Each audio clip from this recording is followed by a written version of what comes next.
പാചകവാതകമില്ലാതെ വന്നതിനെ തുടർന്ന് ഇടുക്കി മൂന്നാറിലെ പ്രീ മെട്രിക് ഹോസ്റ്റലിന്റെ പ്രവർത്തനം അവതാളത്തിലായ സംഭവത്തിൽ ആദിവാസി മുതുവാൻ സമുദായ സംഘത്തിന്റെ നേതൃത്വത്തിൽ പ്രീ മെട്രിക് ഹോസ്റ്റലിലേക്ക് പ്രതിഷേധ മാർച്ച് നടത്തി.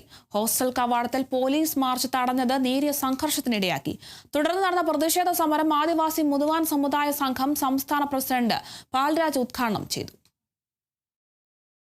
മാസങ്ങളായി പാചകവാതകത്തിന്റെ പണം നൽകാത്തതിനാൽ പാചകവാതക വിതരണം നിലച്ച സാഹചര്യത്തിലായിരുന്നു ആദിവാസി ഉന്നതികളിലെ പെൺകുട്ടികൾ താമസിച്ച് പഠനം നടത്തുന്ന മൂന്നാറിലെ പ്രീ മെട്രിക് ഹോസ്റ്റലിന്റെ പ്രവർത്തനം അവതാളത്തിലായത്.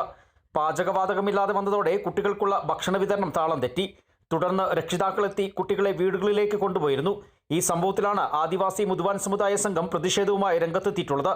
സംഭവത്തിൽ പ്രതിഷേധിച്ച് ആദിവാസി മുതുവാൻ സമുദായ സംഘത്തിന്റെ നേതൃത്വത്തിൽ പ്രീ മെട്രിക് ഹോസ്റ്റലിലേക്ക് പ്രതിഷേധ മാർച്ച് നടത്തി.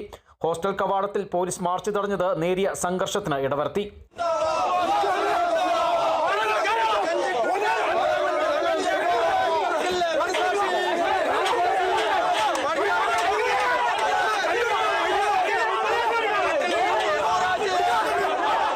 അരിയും പച്ചക്കറികളടക്കമുള്ള പലവ്യഞ്ജന സാധനങ്ങൾ കൈലേന്തിയായിരുന്നു പ്രതിഷേധക്കാർ പ്രകടനമായി പ്രീ മെട്രിക് ഹോസ്റ്റലിന്റെ കവാടത്തിലേക്ക് എത്തിയത്.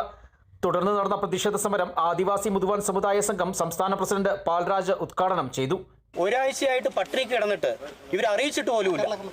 ഇവിടുത്തെ ടിഒ എന്ത് വിചാരിച്ചാണ് നമ്മുടെ കുട്ടികളെ കൊല്ലാൻ വേണ്ടിയിട്ടാണോ ഇവിടെ ഇട്ടിരുന്നത് നമുക്ക് ഈയിടയ്ക്കാണ് അറിഞ്ഞത്. ഭാഗ്യം കൊണ്ട് കാരണവന്മാർ കുട്ടികളെ കൊണ്ടുപോയതുകൊണ്ട് മരണം സംഭവിച്ചില്ല. ഗവൺമെന്റ് ശമ്പളം കൊടുത്ത് ഇവരെ ഇരുത്തിയേക്കുന്നത് ഇവിടെ നമ്മുടെ കുട്ടികളെ പഠിപ്പിക്കാനാണ്.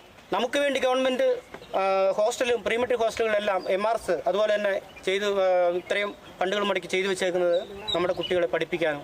ഇത് പൊതുവെ ഇപ്പോൾ അടിമാടുകളെ പോലെ നമ്മുടെ കുട്ടികളെ ഈ ഹോസ്റ്റലിൻ്റെ ഉള്ളിൽ ഇപ്പം നമ്മൾ കയറി കാണാതൊന്നും പോകില്ല. ഹോസ്റ്റലിൽ കയറി കാണണം. മൊത്തം ശോചനാവസ്ഥയാണ് ഹോസ്റ്റലിൻ്റെ ഉള്ളിൽ.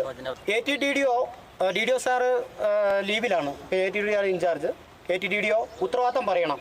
മാത്രമല്ല ഇവിടുത്തെ ഒരു ക്ലർക്കുണ്ടല്ലോ റോഷൻ, ആ റോഷനെയും പ്രത്യേകിച്ച് ഒന്ന് കാണാനുണ്ട്. സംഭവത്തിൽ വീഴ്ച വരുത്തിയവർക്കെതിരെ കർശന നടപടി വേണമെന്നാണ് പ്രതിഷേധക്കാരുടെ ആവശ്യം. ഹോസ്റ്റലിന്റെ പ്രവർത്തനം താളം തെറ്റിയതോടെ വീടുകളിലേക്ക് പോയ കുട്ടികളെ തിരികെ എത്തിക്കാനുള്ള വാഹനക്കൂലി രക്ഷിതാക്കൾക്ക് ലഭ്യമാക്കണമെന്ന ആവശ്യവും സമരത്തിലൂടെ സംഘടന മുമ്പോട്ട് വയ്ക്കുന്നു. ATDO നൽകിയ ഉറപ്പുകളുടെ അടിസ്ഥാനത്തിലാണ് സമരം അവസാനിപ്പിക്കാൻ പ്രതിഷേധക്കാർ തയ്യാറായത്. അപ്പോൾ അത് ഞാൻ ഇവരെ ബോധ്യപ്പെടുത്തിയിട്ടുണ്ട്, ഞാൻ എന്ത് ചെയ്തിട്ടുണ്ട് എന്നുള്ള. ഗ്യാസിൻ്റെ ഷോർട്ടേജ് വന്നപ്പോൾ എന്ത് ചെയ്തിട്ടുണ്ട്, കുക്കിൻ്റെ ഷോർട്ടേജ് വന്നപ്പോൾ എന്ത് ചെയ്തിട്ടുണ്ട് എന്നുള്ളതൊക്കെ ഞാൻ ഇവരെ പറഞ്ഞ് ബോധ്യപ്പെട്ടു. അത് നിങ്ങളായിട്ട് പിന്നെ സംസാരിക്കും. അപ്പോൾ ഒന്ന് രണ്ട് കാര്യങ്ങളൊരു തീരുമാനം എന്നുള്ള രീതിയിൽ ഇവിടെ എടുത്തിട്ടുണ്ട്.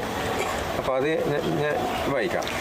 ഒന്നാമത്തെ കാര്യം, എല്ലാ മാസവും രക്ഷിതാക്കളുടെ ഒരു മീറ്റിംഗ് ഇവിടെ വിളിക്കണം എന്ന് പറയുന്നത്. രണ്ടാമത്തത് ഇപ്പോൾ കുട്ടികളുടെ ചിലവ് വഹിക്കാനുള്ളത്. അതിപ്പോൾ എനിക്ക് നേരിട്ട് പെട്ടെന്നൊരു വാഗ്ദാനം തരാൻ പറ്റാത്തൊരു സാഹചര്യമാണുള്ളത്. ചിലവ് വരുന്ന സംഭവമാണ്.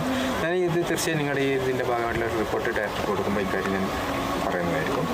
നിലവിൽ ഹോസ്റ്റലിൽ പാചകവാതകം എത്തിച്ചു. ഇനി മേലിൽ ഇത്തരം സംഭവങ്ങൾ ആവർത്തിക്കപ്പെടില്ല. കെട്ടിടത്തിന്റെ ശോചനീയാവസ്ഥ പരിഹരിക്കാൻ തുക അനുവദിച്ചുവെന്നതടക്കമുള്ള ഉറപ്പിന്മേൽ കുത്തിയിരുന്നുള്ള പ്രതിഷേധം അവസാനിപ്പിക്കുകയായിരുന്നു.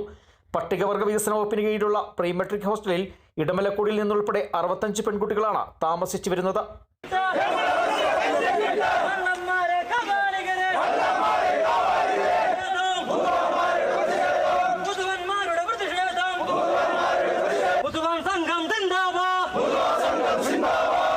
Kerala vision news, Idukki.